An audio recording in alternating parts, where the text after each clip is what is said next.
समझ नहीं आता कि आखिर जाति विशेषों को क्यों टारगेट किया जाता है।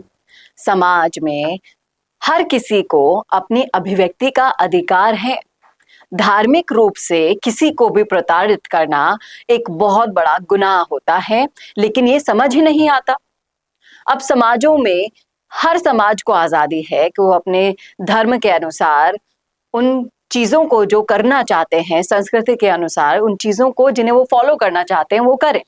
लेकिन कुछ समाज कंटकों को ना ये चीजें पसंद नहीं आती और हर चीज में जातियों को टारगेट कर दिया जाता है, जैसा हो रहा है गाजियाबाद में बीजेपी विधायक नंदकिशोर गुर्जर के साथ।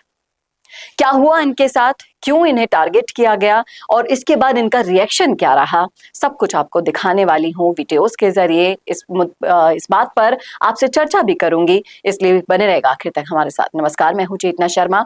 आप देखना शुरू कर चुके हैं संवाद भारत का, भारत के लिए। तो सबसे पहले एक वीडियो आप देखिए जिसमें नंदकिशोर गुर्जर एक कलश यात्रा निकालना चाह रहे थे, लेकिन प्रशासन ने उन्हें रोक दिया और जिस तरीके से उनके साथ व्यवहार किया उसके बाद उनकी हालत क्या हो गई आप देखिए, फिर वीडियो में आगे बढ़ते हैं।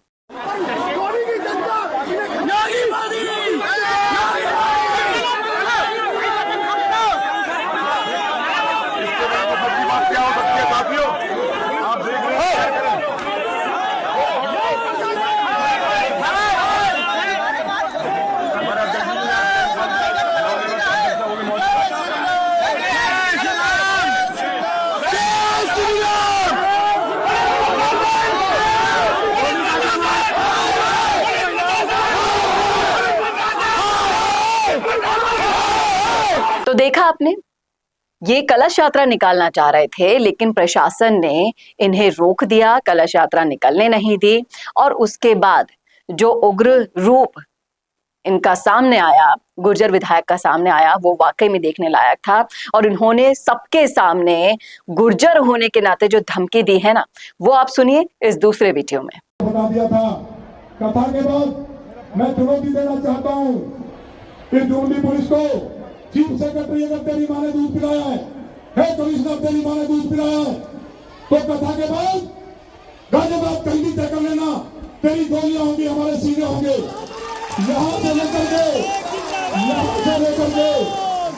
28 तारीख के बाद समय चीफ सेक्रेटरी का होगा, समय चीफ सेक्रेटरी का होगा।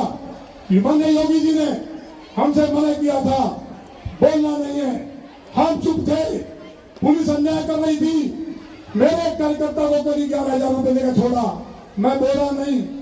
एक कार्यकर्ता को धौनी बॉर्डर थाने के इंस्पेक्टर ने पैसे देकर छोड़ा, मैं बोला नहीं। हमारी बहन सरिता चौधरी, उसको दरिंदों ने मारपीट की, मैंने आवाज उठाई, योगी जी ने कहा मैं बोला नहीं। कब तक चुप रहेंगे? तो देखा आपने किस तरीके से इनके साथ वो सब चीजें हुई जो नहीं होनी चाहिए थी। अब बात ये आती है, जब सोशल मीडिया पर वीडियोस आ जाते हैं तो तरह तरह की चर्चाएं होती हैं, तरह तरह के लोग कमेंट्स करते हैं, लेकिन जो कॉमन कमेंट्स मुझे दिखे उनमें यही एक सवाल था कि सिर्फ और सिर्फ गुर्जरों को वोट बैंक के तौर पर हर 5 साल में पार्टियां यूज लेती हैं और फिर एक बार यूज लेने के बाद उनके साथ ऐसा ही होता है, फिर चाहे से वो विधायक ही क्यों ना हो। हर जगह पर, दिल्ली में, राजस्थान में, और अब ये मामला जो निकलकर सामने आया है वहां भी यही सब चीजें सामने आई हैं। और एक ही बात कंफर्म निकल के आती है कि गुर्जर विधायक हो, नेता हो, या फिर आम कार्यकर्ता हो, या फिर आम इंसान हो, हर जगह पर उसका शोषण होता है। अब आप कहेंगे कि इसमें जातिवाद क्यों कर रहे हैं? भाई, जातिवाद हम नहीं कर रहे। जातिवाद आप देखिए पूरे के पूरे सोशल मीडिया पर भरा पड़ा है।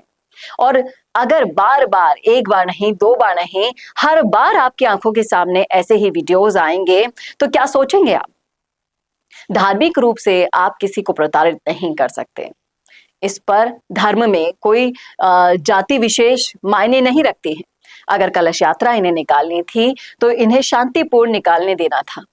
इस तरह से इनके रोककर, इनको प्रताड़ित करके इन्हें उकसाया जा रहा है, जिसका परिणाम समाज के फलस्वरूप, वोट बैंक बनने के फलस्वरूप गाहे बगाहे आज नहीं तो कल, कल नहीं तो परसों पार्टियों को भुगतना होगा। इस बात में कोई दो राय नहीं है। आप क्या कहते हैं इस मुद्दे पर? रखिएगा राय कमेंट बॉक्स में। कैसा लगा वीडियो बताना ना भूलेगा।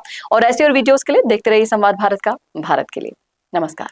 भारत का सबसे तेजी से बढ़ता हुआ डिजिटल न्यूज चैनल, जिसका परिवार 4,17,000 लोगों से भी ज्यादा बढ़ रहा है, वो संवाद न्यूज चाहता है हर जिले और हर राज्य में मीडिया पार्टनर्स। तो अगर आप बनना चाहते हैं संवाद न्यूज के पार्टनर्स, तो कांटेक्ट करें नीचे दिए गए नंबर्स पर। इसके अलावा अगर आप वीडियो एडिटर बनना चाहते हैं या फिर न्यूज इंडस्ट्री में बतौर इंटर्न सब सीखना चाहते हैं, तो संवाद न्यूज के जयपुर हेड ऑफिस में काम करने के लिए संपर्क करें स्क्रीन पर दिए गए नंबर पर।